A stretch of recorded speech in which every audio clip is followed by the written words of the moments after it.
Hello, everybody. It is 6 o'clock, and it is Tuesday, and it is the 6 o'clock show. Hopefully, you can hear us. Hopefully, you can see us.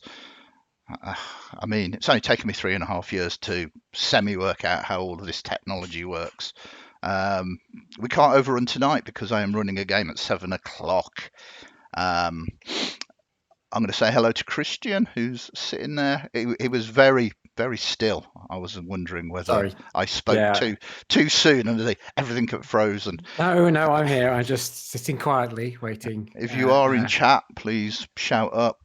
If not, feel free to work. Hello to you guys in chat. Hello to, I shouldn't say guys, I should say hello to everybody that's in chat. It's very incorrect of me. Um, and hello to everybody that is watching this on catch up, whether it is on Twitch or on YouTube. So first and foremost, how's your day been, Christian? It's been fantastic. Just work. But I've just had a pizza. So now I'm full of pizza, and I'm really excited for tonight's vampire game because Yeah. I love that game. It's so much fun to play in. So it's gonna hopefully be a good one. A heist with old Uncle Smelly. So yes, I'm not sure whether he's coming along on it, but he's the one that Oh set yeah, you on but this. pish and tish. It'll be in my heart and in my mind and in my nasal cavity. Well, the thing is, he is a Nosferatu. Hello, Kyle. Thanks for jumping in. Always good. As usual, feel free to ask any questions. Yeah, so it is Vampire the Masquerade. We're going to fill a little bit of time talking about it. Can't say too much because we're playing the game. And No I don't want to spoilers. know. But yeah, we'll talk about it a little bit whilst waiting for people to jump into chat, and then we'll move on to some other things. We're going to do a GM's tip again. We're going to talk about Dragon's Bane. No, we're not going to talk about Dragonbane. I can't even do titles in my own language. So this is why you all love me. I'm just naturally rubbish at what I do. Endearing, I think it might be said. No, we prefer the first one. Yes. And we're going to talk about maybe some guest spots as well. So all of that tonight. But Vampire first, Vampire the Masquerade. And I have to say, because I literally never stopped working, in bed last night. This could go in any direction. This is family show, Andy. Family No, show. no. I like to share here. In my bed last night, I was got my headphones on and I was looking on my tablet. I don't sleep particularly well, and on Amazon Prime there is a documentary about Vampire the Masquerade, and I thought, well, I'll watch this, and I watched it, and it was actually interesting. I mean, most of the What was it stuff. about? What was it about? Not just vampire, but was it about What was it about? Well, yeah, but like Vampire the Masquerade, a massive topic. Yeah, You've yeah. got the game, It was it was it White Wolf was game, and it was literally the history okay, of Vampire the Masquerade, and sort of White Wolf starting off as a couple of brothers, and they started off with a fanzine, and then the actual writer of the actual writer of Vampire Masquerade basically did a game called Ars Magica, which is super, a sort of fantasy but kind of low fantasy game that okay. White Wolf picked up, and then as they were trying to promote Ars Magica, they were inspired on the way to Gen Con for Vampire. So And Vampire was the first one then. sorry, no, Ars Was Magica. Vampire? Ars Oh, Magica. sorry, of the World of Darkness. Yeah, Was yeah, Vampire the first Vampire one? was the first one. But yeah, it was just the history of that. They had an interview with a lot of people, obviously, that were involved with it. It was all very positive as well. It wasn't like, aha, let's take the Mickey out of role players, tabletop role players, or anything else. Yes. It was done, and there were people like Jason Carl, who is an amazing storyteller and GM, who does the official kind of actual plays for Vampire, so he kind of does. He's done New York by Night and Yeah. no Yeah. LA by Night and New York by Night. And he had sort of comments to make as well. And it just tracks the history of the game, but also the company that was doing the game. Does it cover so obviously knowing a little bit about the history, but not much? Obviously, does it cover when it goes into the new world of darkness as well? Yeah. When that kind of trailed off, and then when it came back, because I've got my copy of the original there, yeah, and I've got my copy of the new Vampire the Masquerade there, which I backed on Kickstarter. But I'm assuming you didn't get a Vampire Requiem or the Requiem. No, I mean, I actually wasn't into role playing at that point. I didn't have many friends, and one could argue that's still probably the case. Well, just you. That's why I'm here. But no, I wasn't really into it. But I know everyone I know slated it, and so it was never one of the ones that was on my radar of I'll probably never play this, because the one that everyone says is really good is gone and is out of print and hard to get hold of. It was an interesting time. I definitely recommend people who, if you've got, I think it's an hour and a half or something, if you've got a bit of time to spend, check it out. It's on Amazon Prime. I honestly can't remember the time. I think it was just called Vampire or Vampire the Masquerade, or I think it was actually called World of Darkness, actually. I can see that Christian is now Googling it, finding it, and will tell me World exactly. of Darkness 2017. Yeah, we go. World of Darkness. So it kind of was up to relatively current times, if you see what I mean. I mean, say that's like 5 years ago. Yeah. But it's very good. What do you mean it's not still 2019? No. I don't want to go through the last 3 years again. Please don't do that. Yeah, Cara, you're right. Lots of people should be what's the word? Not subscribing to me. I don't know. Giving you money? Giving me money. Yeah, I mean that would be very Throwing nice. things at you. That would be very nice. But I genuinely, so it's called World of Darkness. It's on Amazon Prime. It's a free thing on Amazon Prime, provided you obviously pay for Amazon Prime. I do not. No. But it was quite interesting. We were speaking about Vampire Requiem, and it was the wrong product at the wrong time. And the original book, the first book, the first Vampire Requiem, the core rule book, it sold massively. But then once everybody brought it, they went, this is what we want. It wasn't that it was bad, don't get me wrong, but the original Vampire was very much and it was one of the very first narrative games. This was completely different to what role players had ever really experienced before. It brought in a whole different type of gamer to the the circuit, and it also hit the market at exactly the right point. There was all of this counterculture. I imagine because I don't really know what the scene was like at that point, because I was quite young. So I'm not calling you old.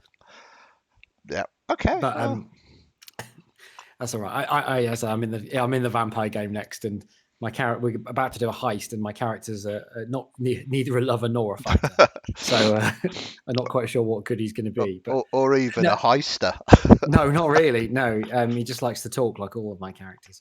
But no, I mean, as a player, having played vampire and having played in a game of werewolf, they are very different. They are very, very different. And as you've said before, Ellie, they're very narrative.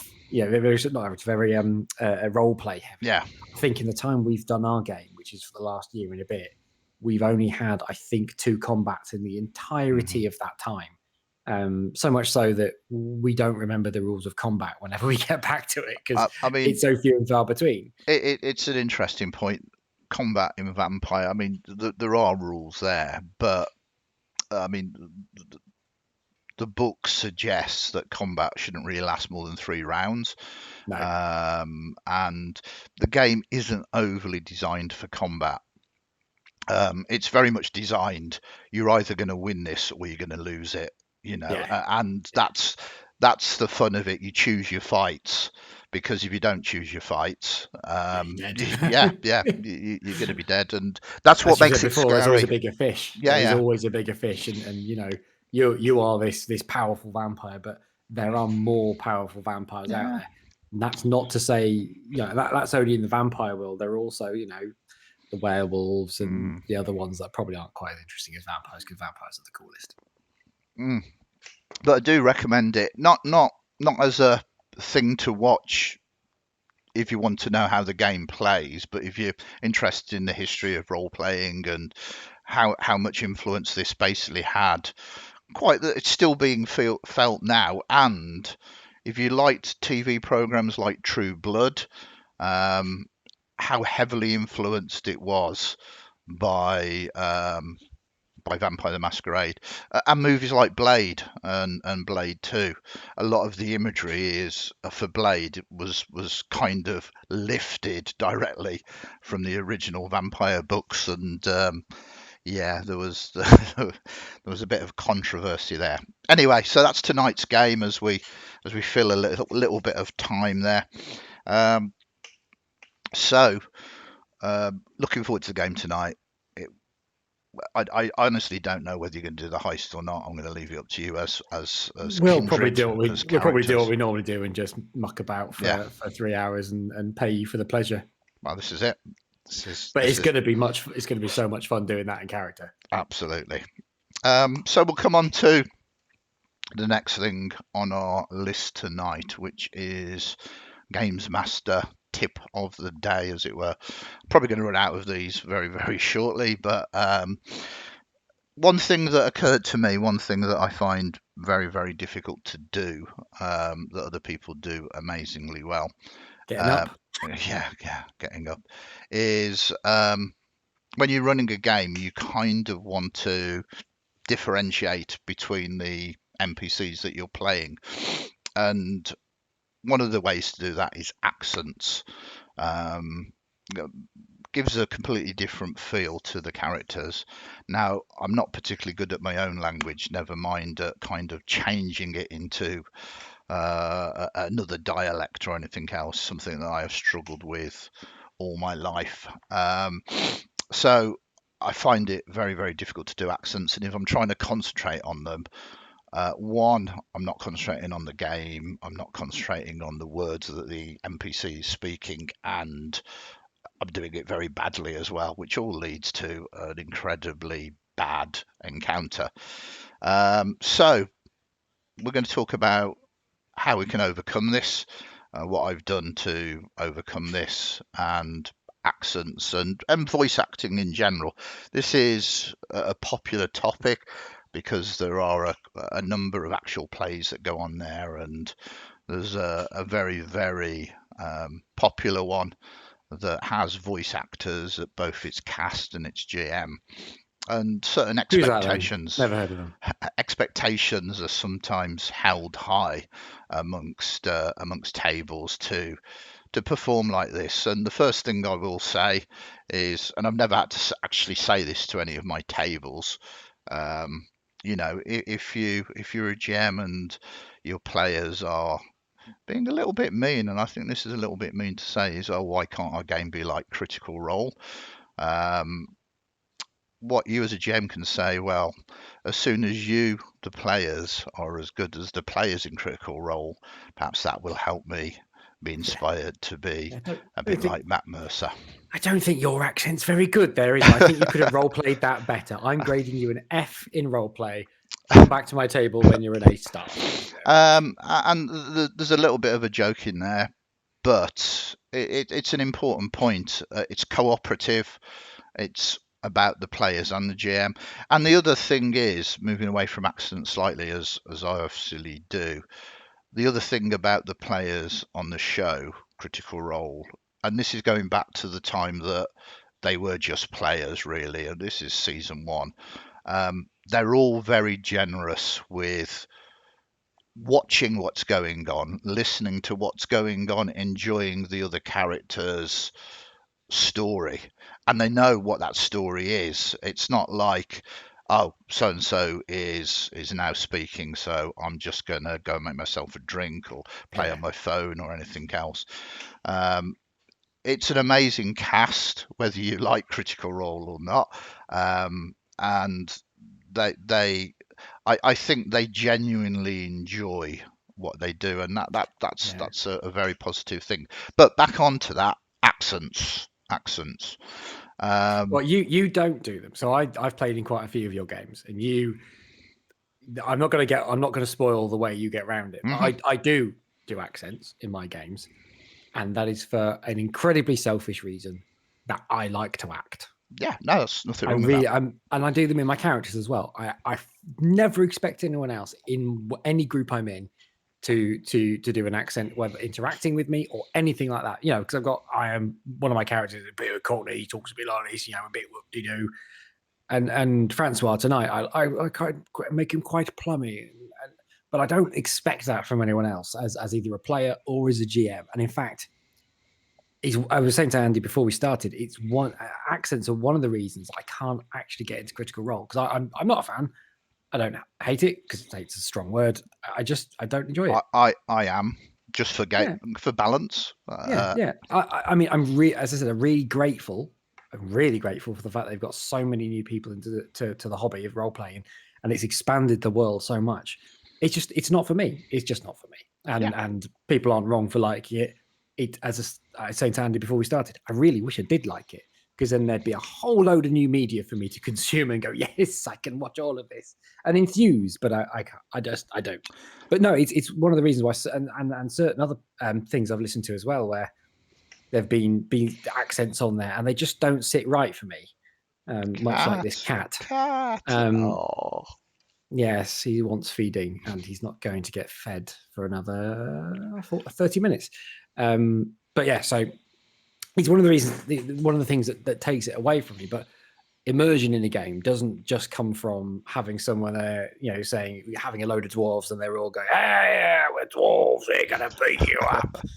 You know, and I will actually say I only go to the accents I can do, and the ones that I think are appropriate. So most of the accents I do are regional UK accents, because I live in Yorkshire. I am from the southwest. Those are where I most commonly go for accents. Yeah. I don't want to do accents that are horrible stereotypes, because it's horrible. I want to make sure people feel comfortable when playing with me, and I don't want people to feel mocked. Yeah. No, and it's a good point. Accents should be there for flavour and for fun, not to create stereotypes, I think. And certainly, as I said, to the leading to this, accents are kind of there as a GM to differentiate between NPCs, non-playing characters. For those of you not familiar with the what's it called when you have letters to represent it? Acronyms. Acronym, perhaps, yeah. But non-playing character. So I can't do accents. I can barely speak my own language, as I said. But it's important for me to be able to communicate. It's exactly what a storyteller should be able to do: communicate ideas and thoughts and emotions around the table. So the way, and this is my GM's tip for those of you who can't do accents, the way that I compensate for that is in two main ways. The first is body language, if I'm on video or if I'm round a table. A little bit of a secret: I do it when I'm not on video or around a table. Me too. I become the NPC, so I can't. It helps me get into their mind and their skin by sort of acting them out, like you say. I sometimes even sort of stand up when I'm not on video or anything to do that. So body language and obviously you can kind of stoop down if it's sort of an old crone, or sort of bulk yourself out if you're playing a bruiser or a troll, or stand up straight if you are playing someone that is perhaps upper class or whatever. But sort of body language is a good way just to gesticulate to the players, and it differentiates if you've got two NPCs in the conversation with the players. Differentiates between the two of them straight away. What I have actually done as well, I haven't done it in recent times, but it was something I brought in from my live roleplay background, is props as well. There's been a few games where I've had a selection of different hats, and literally when it's a different NPC, it's kind of put that hat on, and you can amuse the table by accidentally getting it wrong and putting the wrong hat on, and everything else. So you can do it with props as well if you need a sort of visual clue. And then the second part of this is catchphrases. It's a phrase or something that the NPC basically says, that when they say it, they kind of go, oh yeah, that is so and so, and it works. I mean, it certainly works around my table.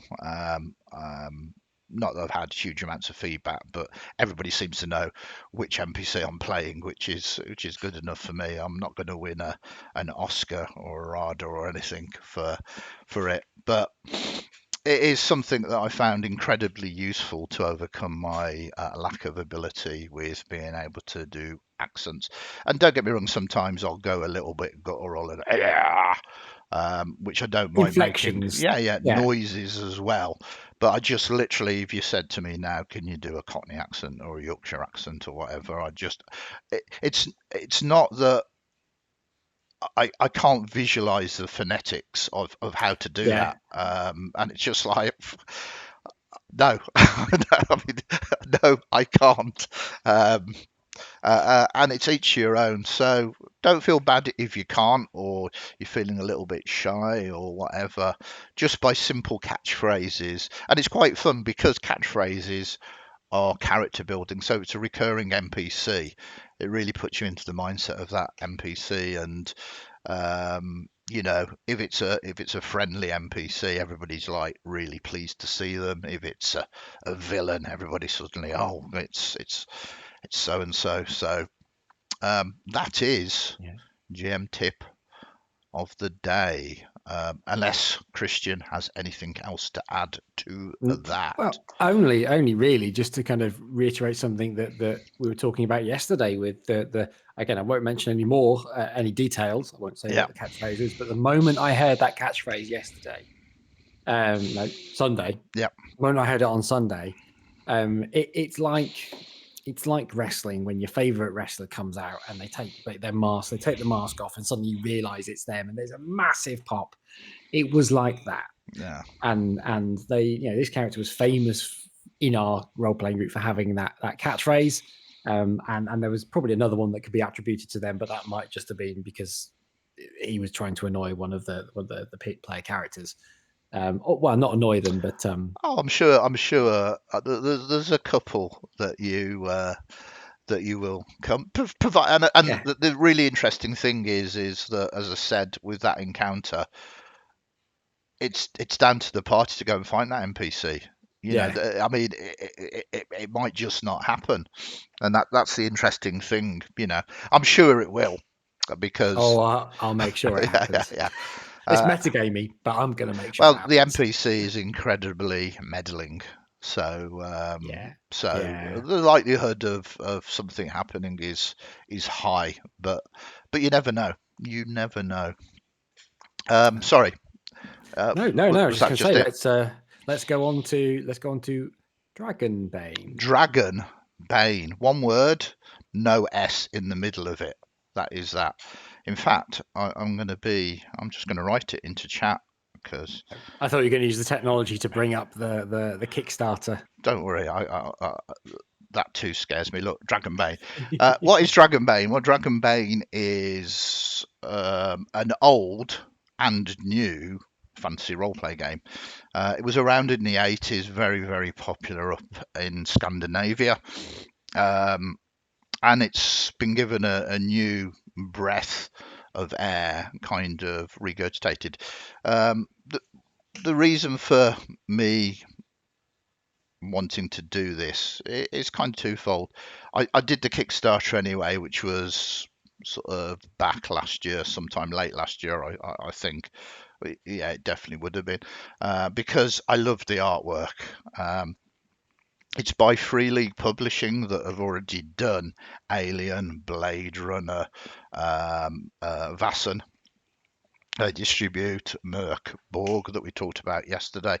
So the company is acclaimed really for having all of these wonderful publications. And it just seemed to be a bit of a no-brainer. I'll show the artwork, and the first picture you'll see kind of is what sold it for me.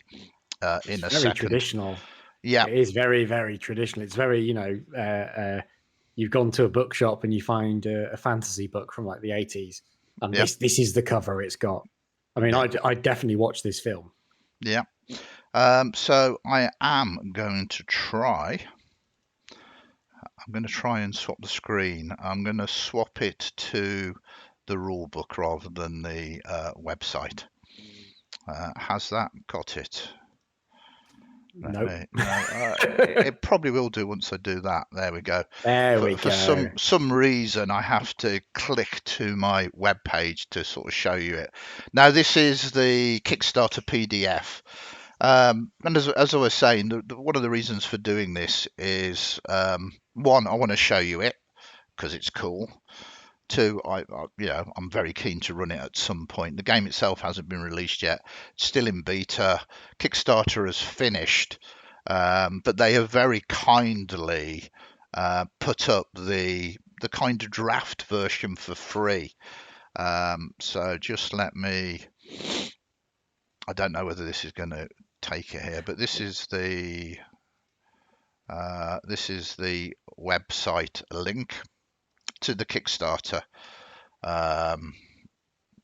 You can actually make a late pledge. Yeah. They're letting you make late pledges through their pledge manager. So if you click make late pledge, it takes you to their pledge manager. Yeah. And it's all in Swedish krona, but hopefully. Oh no, it's in pounds as well. You can see the price in pounds. Yeah, that's good. They're a great company. But if you go to that Kickstarter anyway, you scroll down, eventually you'll come to like download free PDF, and you'll get a PDF of the game to have a look at, to decide whether it's something that you perhaps want to buy. And they're the kind of company, I believe, that once the Kickstarter's over, they'll have the product for purchase anyway, and you'll find it in your sort of local friendly game store as well. But this is very much the first image that I saw. I mean, it's a duck and it's a rogue, and it's coming out of nowhere. It's just like, oh wow, I've got to do this. I am familiar with another system that has ducks as a character race or ancestry or species, whatever terminology we are using these days. Yeah, Darkwing Duck. Hiya, MJ. Thanks for jumping up into chat. I mean, it's not just the fact that it's a duck. It's that artwork is just absolutely beautiful. I'm going to scroll down now because this is, as I said, my PDF. So Dragonbane rules. This is, I say, the beta one, so things can change, but you've got all the things here. You've got kin, which is what they call the races, professions, how to create your character, bestiaries in the oldest times. I'm very much a fan of this artwork. The game itself is quite interesting. It's a D20 game, but unlike you rolling a d20 and wanting to get a high number, you want to get a low number. So it kind of twists it a little bit in the fact that you're rolling and you want to get underneath your skill score. That's a very good picture there with the three of them. Yeah, yeah. In fact, that just makes me think very Discworld. I don't know why. Yeah. No, it's and it's not really designed to be either a very dark Scandinavian fantasy game. It can be It's not played. Merkborg. No. Or Symbium, I think, is another one they produce, or Vassen, which is not fantasy. It's got a Cthulhu-esque sort of feel, folklore in Victorian sort of age is Vassen, another game that I really want to do. But it does run off a very sort of similar engine. Here you can play sort of humans as your kin, halflings, dwarves, elves, then mallards, which are these the ducks. Yeah. I mean, just look at it. I mean, so I'm sold. I mean, it's the art's quite serious. Well, not it's semi-serious. It just I mean, yeah. Hang on, what's that first name? What's that first name on the D6 table? I can't quite read it. What does that say? That one there, it's Quaxum. Quaxum. And then Splats, Moggy, Grody, Bliss, Andia. MJ the Jibs just said sold. So yeah. Well, I mean, the great thing is you go to that Kickstarter page. They genuinely want you to have a look at it. They want people to talk about it. They want people to give it a sort of a play. So you can do it. You can do it for free. First of all, I do encourage people that if you do that and you like it, the way that these companies can carry on making excellent product is by supporting them. So you need to live within your means, but if you can, purchase the product if you like it. But at least you've got the option to try before you buy, sort of thing, really. The PDF of the core set is £20. Yeah, €23, $23 on the Pledge Manager on Kickstarter. So yeah, if you do think you can stretch to £20, obviously things are quite tough for some at the moment. It definitely might be worth it.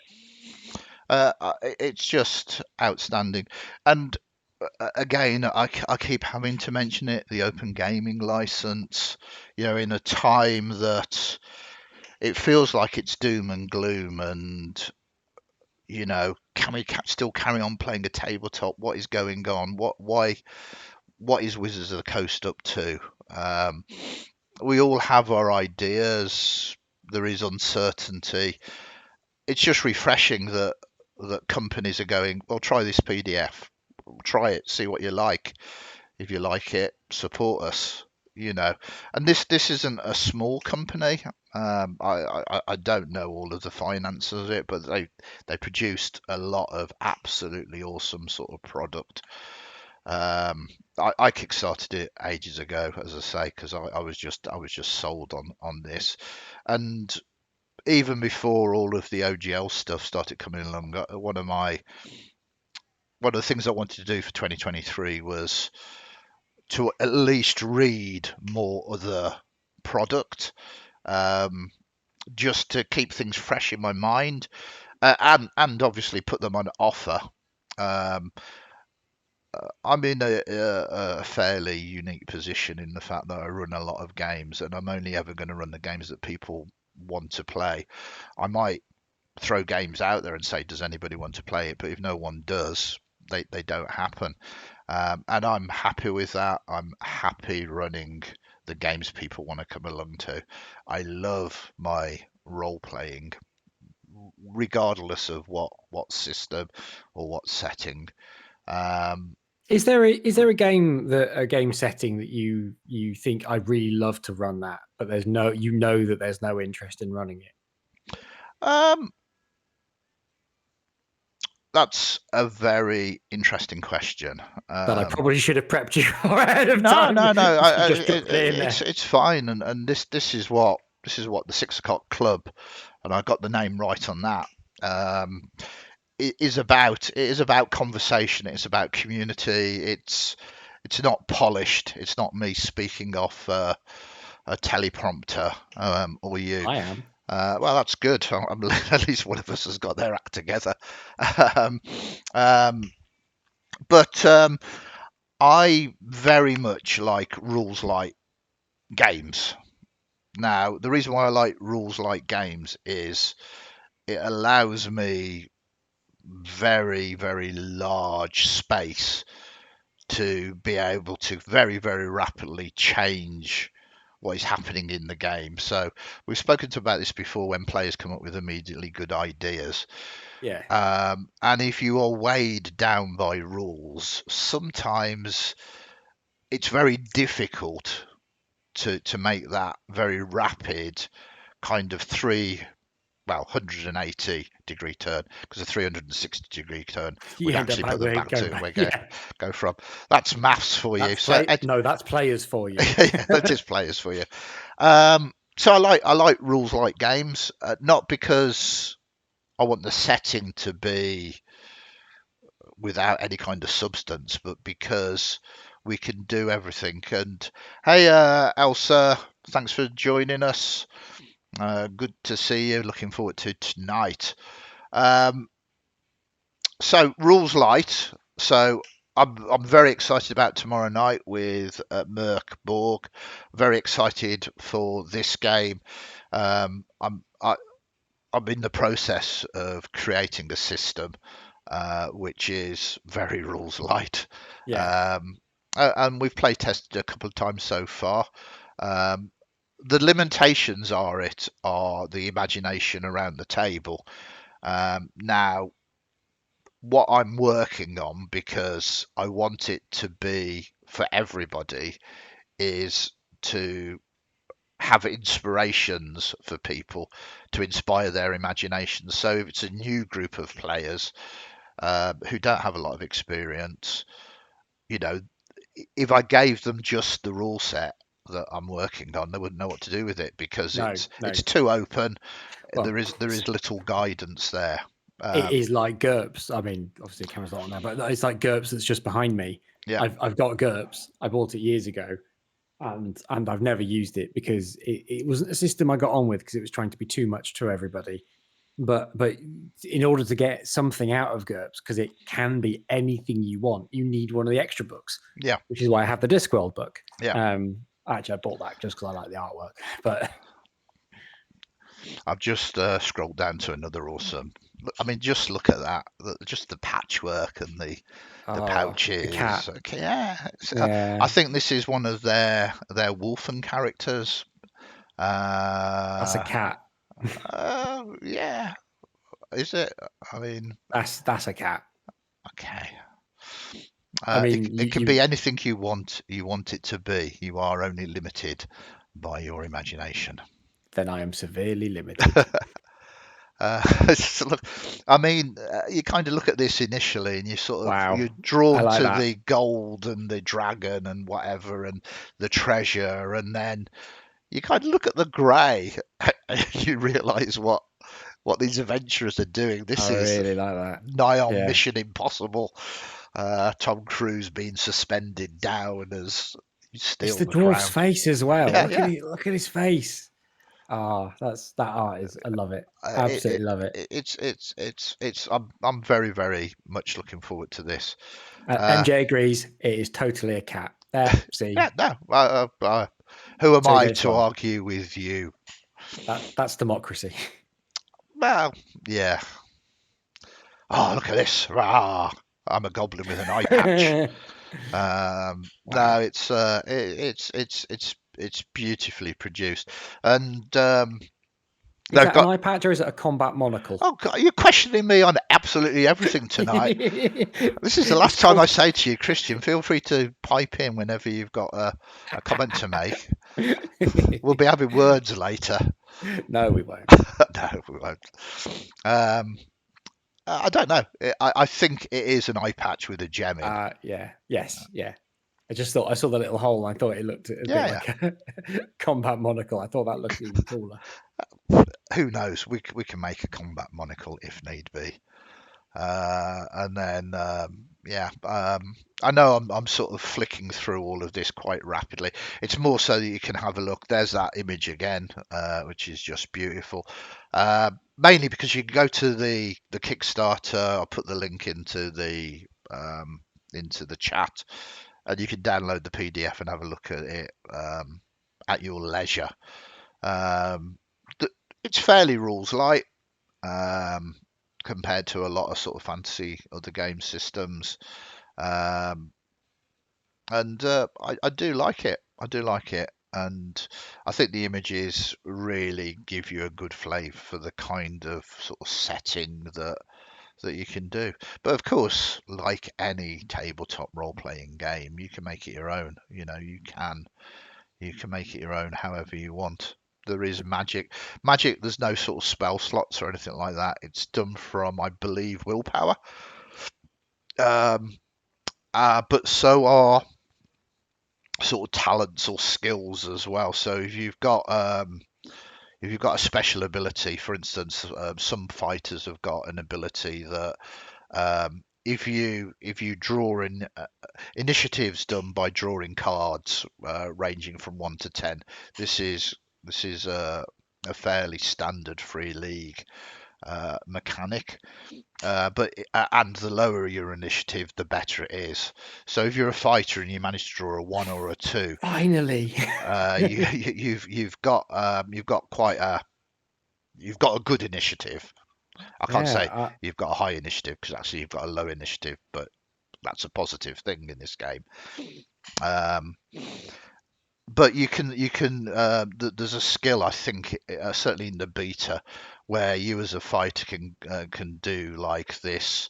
I'm battle ready, so for the entirety of the rest of that combat you can keep that initiative, because each round you shuffle the cards back up and draw another initiative. Right. Yeah, there's a few systems that do stuff. Shadowrun does something similar as well. Which is interesting. It, again, stops that kind of, well, I'm gonna power you up because you're going next kind of mechanic, because you never know who is on the next round, who is going to act first. So that's an interesting one as well. Just rapidly scrolling through here because I do know that we've only got a few minutes left before we have to say good night again. I'm just trying to find another awesome illustration. So you might not want to answer this one, and that's absolutely fine if not. Again, I appreciate this is a completely unprepared question, but is there a system you've ever run that you just thought, I'd never want to run that again? I mean, no, but that's because, and we've already had this conversation sort of before, is the fact that I only tend to run games that I like, with the setting I like. And I've always approached roleplay rules as kind of optional. Well, yeah, it's the best way. It makes it more fun. You know, I don't want to sound negative, but we've had this discussion. Shadowrun, it is probably my go-to example on this. It is. Love the game. Just can't stand the rules. I'm so passionate about the setting. It is absolutely beautiful. You know, in that kind of horrible dystopian cyberpunk fantasy way. It's got everything. You know, it's literally got. It's fantasy. It's magic. Yeah. It's cyber. It's brilliant. Yeah. When you read that rule book, it's a big struggle. Certainly for me, it's a big struggle for me to read it and go, I can comprehend what you're getting at here. Yeah. So I've ran it, but I've always embraced the rules as best as you can, because the players around the table don't necessarily know, especially if it's a one shot or a con game. Well, they don't own the rule book in my case. But you can easily say, well, for brevity's sake, or let's make this more fun and easier, and say this is going to happen. And you can do that. It's that style of gameplay is not going to appeal to all players. So I suppose the real question is out there to the community, not just the Twisted Narrative community, but the community in general. Is, have you ever been in one of Andy's games where you hoped he would stick to the rules but didn't? Um, um, so No. yeah, so I mean, and that's an important point. You have people who come and they want to play it rules as written. Yeah. And for some Yeah. games, that is more problematic than others. I think, yeah, well, yes, yeah, and I just can't ever keep all the rules in my head. I rely fully on wikis and compendiums and whatever things I can search on Google. I've been GMing D&D for. I've actually been running the same game for the last 5-6 years, and I've been GMing D&D since about 2012, really, and I still don't know the rules. Yeah, and I'm not going to learn them. No, absolutely. Some great questions there. Great questions. And if you want to hear more of Christian putting me on the spot, tune in tomorrow, because I'm sure he will. I think it's a new game he started playing now. Yeah. But it is that witching hour. It is about just after 6:45, and although I would love to hang out with all of you in chat and carry on these very interesting conversations, I'm going to have to run our Vampire the Masquerade Chronicle in about 15 minutes. So I need to actually get Fancy Grounds loaded, prepare myself. It takes me, I have to, no, I don't. It's all done. I know what's happening. I can't wait to see how the players interact with it. But in the meantime, big love to you all out there in chat. Thank you very much again for hanging out with us. I hope you found it interesting. This is what we're doing it for, really. Go to our Discord. Just give me a moment. I'm going to stick that into chat as well, if you're not already. And let us know what you think. I mean, you can put it into, obviously, the Twitch or the YouTube comment section as well. But if you join our Discord, you can let us know and tell us the kind of things that you want to see us talking about, or the kind of things you want us doing. Who knows? You might just get your wish, but careful what you wish for. That is the Discord chat. So it's goodbye from me and goodbye. Not this time. Yeah, no, that's good, because we don't want to get sued by the Two Ronnies. Yeah, absolutely. No, thank you. See you all later. Some of you sooner than others. Stay safe, everyone.